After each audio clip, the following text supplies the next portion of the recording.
Okay, hello guys, it's me, Edo Kami-sama. I'm back with you on this beautiful, hot, sunny day.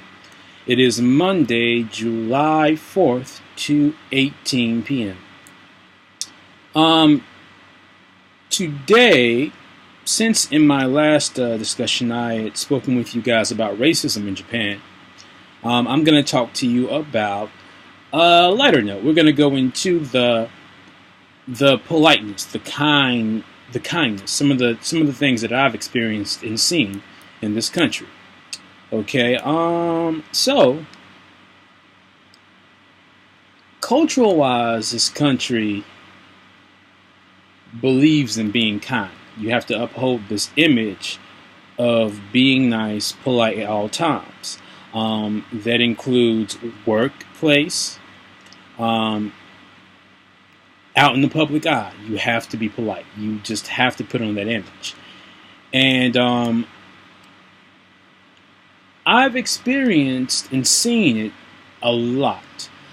For example, I remember one time I was in Ueno, the Don Quixote. Any of you don't know what a Don Quixote is?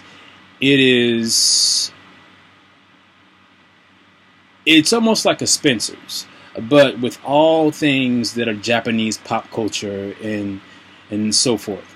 So if you're interested in Ultraman, Gojira, anime, manga, kanji writing shirts, you can find almost anything at a Don Quixote. Plus they have snacks, groceries, cosmetics, watches, you name it, they more than likely have it. So, I was leaving the Don Quixote, and it was at nighttime. I think it was a little late because I just finished going to the Sumida Festival. I think it's Sumida Hanabi, which is a fireworks festival in the Asakusa area, Sumida River. It's amazing. I suggest you go check it out if you get a chance. But anyway, I had dropped something. I think it was some money or my wallet. And a girl had ran up to me. She grabbed the wallet, ran up to me, and gave me the wallet. Of course, I said thank you. That's one instance. Another one is with the bus drivers.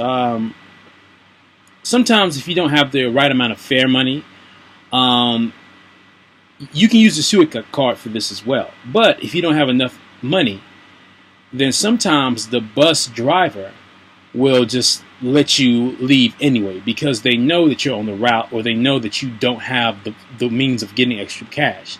So it's kind of a no fuss, no muss kind of scenario. Another example would be let me think. At the moment, I am a little hot, so it's kind of hard for me to ponder some of the polite things that I've encountered. But one thing that I did encounter, okay, the first act of true kindness was at my job. I was nervous, and the company that I had worked for, they helped me get a car. They rented a car for me. So I think I got a fellow AOT to drop me off at my job. And so as I got to the job, I started working, and me and the JT, Japanese English teacher, or JT, I didn't know how to drive in Japan. I had just received my license, my international license. I know how to drive in the States, but I didn't know how to drive in Japan. So, the Gocho sensei and the sensei were both outside waiting for me. And my representative was outside waiting for me with the car. He was the organizer. So he gave me the keys to the car and said goodbye. So that was pretty much it. I was out there in the middle of Semaya with a car on. I mean, it wasn't the city, so there was a little more leeway, but there was a lot of mountain terrains, and it made me really uncomfortable. And plus, I wasn't aware of the driving laws. I didn't know what was polite, how to stop, how to do what.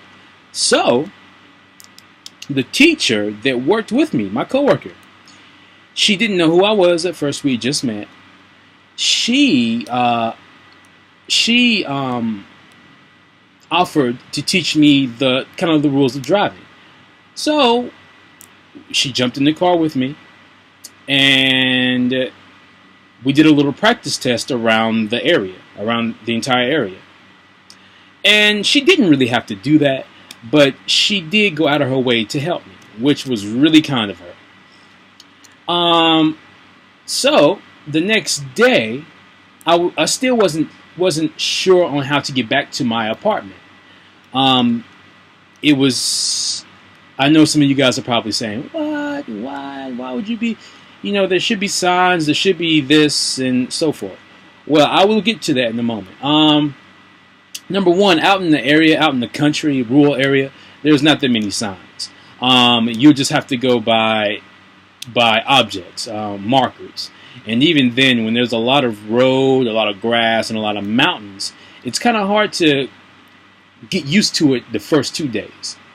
So, one of the assistant principal, well, not the assistant principal, but I think he was the manager, the kind of secretary. He offered to show me how to get back. And he, at the end of the day, he let me follow him all the way back to my place. So, yeah, those were some good instances of helping out. In this country, the people will definitely go out of their way to help you. As my friend stated at one point, who had visited before me, he said sometimes it's almost annoying because they want to make sure you understand or you get it in a sense. And again, my video's frozen, so I apologize, guys, for this. I'm not working with much advanced technology, but just please bear with me. I want you guys to know this stuff. So, yeah, if you lose something, let's say you go to a bar and you party, you get drunk, you see somebody nice, and you just want to have a good time. So you just let everything out, literally. And then you wake up the next morning and your wallet, your ID card, information is missing. Well, the one thing about this country that is really good is that bar, if they see it, they will hold your ID card, your information, they will hold all your information until the end of time. I'm not exaggerating. They will hold on to it. They will not discard it. They will not give it to anybody. They will hold on to it until its rightful owner comes back to claim it. Okay? So if you forget something or if you lose something, you're in luck, because if you backtrack, I'm pretty sure the place in which you left it, it will be there. And the guys will be, the owner, the manager, or the bartender, or whomever will be there waiting to give you your information back. Okay?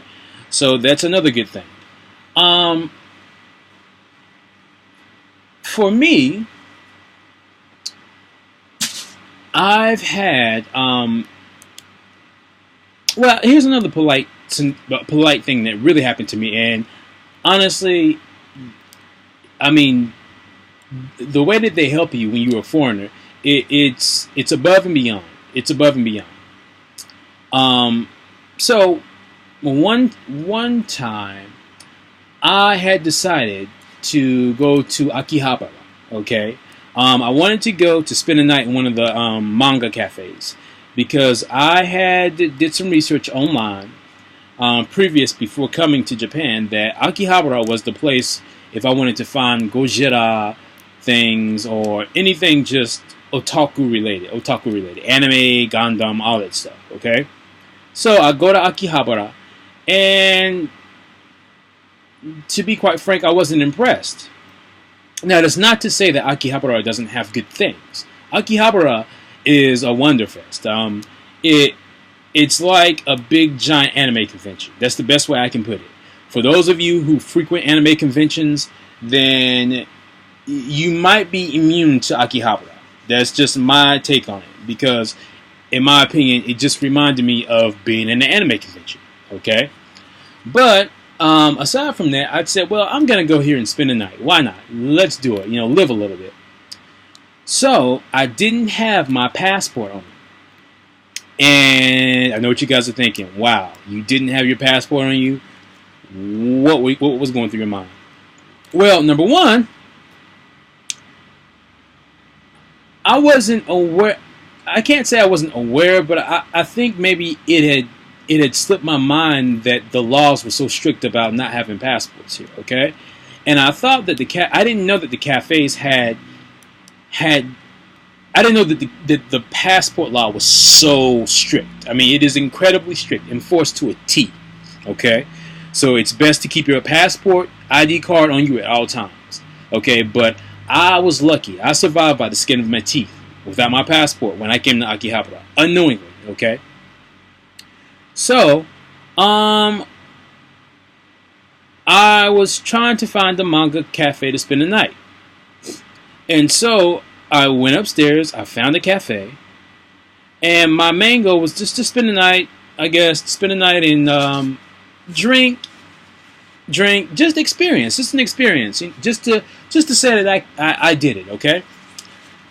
So I go upstairs. I don't have my passport, and the reason I don't have my passport. Side note: the reason I don't have my passport is because my company needed my passport so that they could get me ready so that they could get my information for my residence cards.